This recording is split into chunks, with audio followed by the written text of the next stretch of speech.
नमस्कार। मैं doctor Hariom, retired principal scientist CCSH Hisar. हमने पीछे लगातार 3 वीडियो धान की सीधी बिजाई पर बनाई है। ये चौथी वीडियो भी धान की सीधी बिजाई पर ही बना रहे हैं और इसका विषय रहेगा कि धान की सीधी बिजाई करने का सही समय क्या है। क्योंकि कई किसानों के ये प्रश्न आए हैं कि हम बिजाई किस समय करें ताकि हमारी फसल अच्छी हो और अच्छी पैदावार हो। देखिए, आने वाले समय में धान की जो सिद्ध बिजाई है ये आपकी एक जरूरत बनने वाली है और इसके लिए आप तैयारी शुरू कर दीजिए। और थोड़े बहुत एरिया में अगर ज्यादा में नहीं ले रहे हैं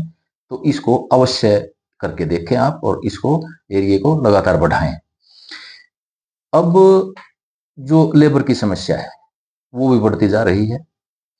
पानी की समस्या है वो भी कम होता जा रहा है, जो अंडरग्राउंड वाटर टेबल है वो लगातार गिरती जा रही है। मैं यहाँ कुरुक्षेत्र की बात बताऊं तो यहाँ का जो वाटर टेबल है वो प्रति वर्ष 4 से 5 फुट नीचे जा रहा है और आने वाले टाइम में ये संभावना है कि हमें पीने के पानी के बारे में भी शायद सोचना पड़े। तीसरा, जो ग्लोबल वार्मिंग का एक इश्यू हमारे सामने खड़ा है, इसमें जो कीड़े और बीमारियां हैं उनकी भी बढ़ने की संभावना है और जो रोपाई करेगी फसल होती है उसमें कीड़े और बीमारी जो सिद्धि की बिजाई की गई फसल होती है उसमें कम आते हैं और रोपाई की गई फसल में वो ज्यादा उनकी संभावना रहती है। क्योंकि जैसे मैं उदाहरण के तौर पे बताता हूँ कि एक तो जैसे आपका तना गलन रोग होता है कि जो रोपाई की गई फसल होती है उसमें ये ज्यादा होता है, विशेष तौर पे जहां भी पानी खड़ा हो जाता है खेत में और जहां भी चिकनी मिट्टी होती है और नमक की समस्याएं होती हैं वहां पर पानी जमीन के ऊपर खड़ा हो जाता है और लास्ट में जब पकाई का समय आता है तो उससे पहले तना कमजोर होकर के फसल गिरने की संभावना भी हो जाती है हमारी। और जहां भी तना गलन शुरू हो जाता है वहीं पर जैसे प्लांट टॉपर है उसकी समस्या भी बढ़ जाती है, क्योंकि ये भी जो अनहाइजीनिक कंडीशन होती है, नीचे पानी खड़ा हो जाता है या सफाई नहीं रहती है या तना कमजोर होता है, वहां ये ज्यादा बढ़ता है। और धान की सीधी बिजाई में जो तना है उसका पत्ता है तने के साथ नीचे भी वो लगभग आखिरी टाइम तक, कटाई के टाइम तक वो हरा रहता है, बना रहता है और जो तना है उसका मजबूत रहता है। बल्कि जो काटने वाले मजदूर होते हैं उनको भी इसमें ज्यादा जोर लगाना पड़ता है क्योंकि तने में ज्यादा जान बसती है इसमें, और जो रोपाई की फसल है वो उसके तने में इतनी जान नहीं होती है। तो अब हम किस समय पे बिजाई करें? जैसे देखिए, अलग अलग परिस्थितियां होती हैं। कुछ किसान ऐसे होते हैं जो खेत को जल्दी खाली चाहते हैं, यानी कि आगे उन्हें जो रबी की फसल की बिजाई करनी है वो सितंबर के, मध्य सितंबर के आसपास खेत खाली चाहिए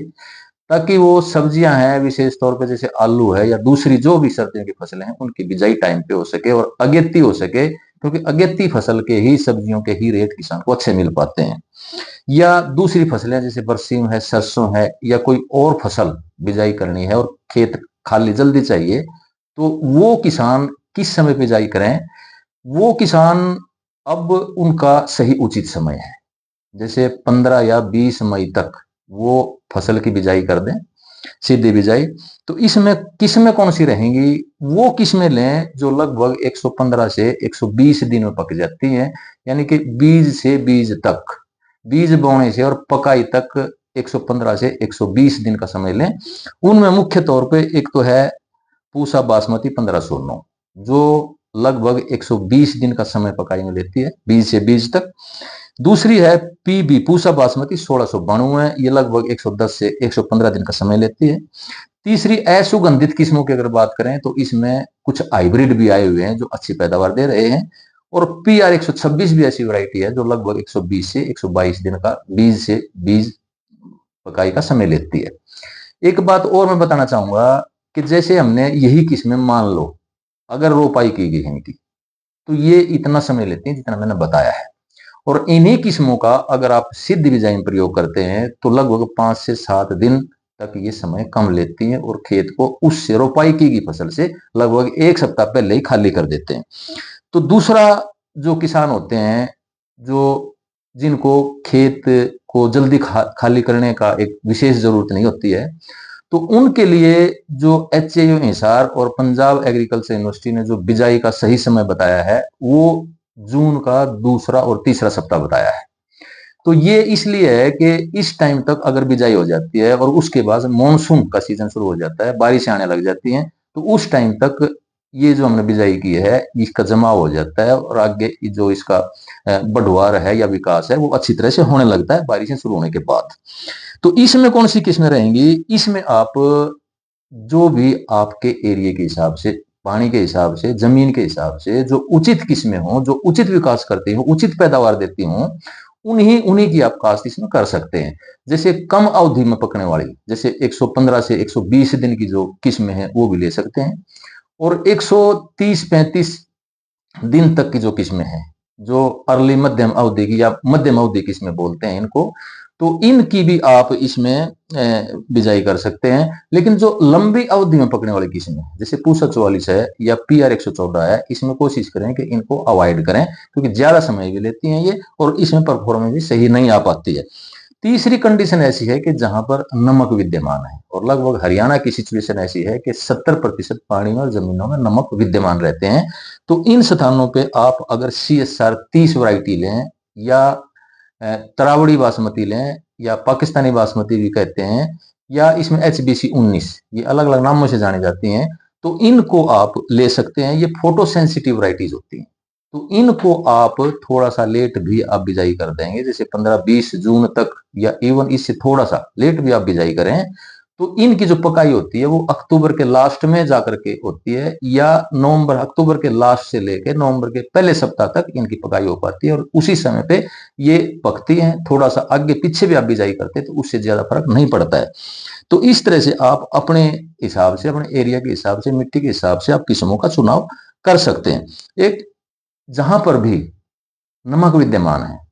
वहां पर मैं बार बार ये बताता हूं कि विशेष तौर पे आप खेत में पानी खड़ा मत होने दें।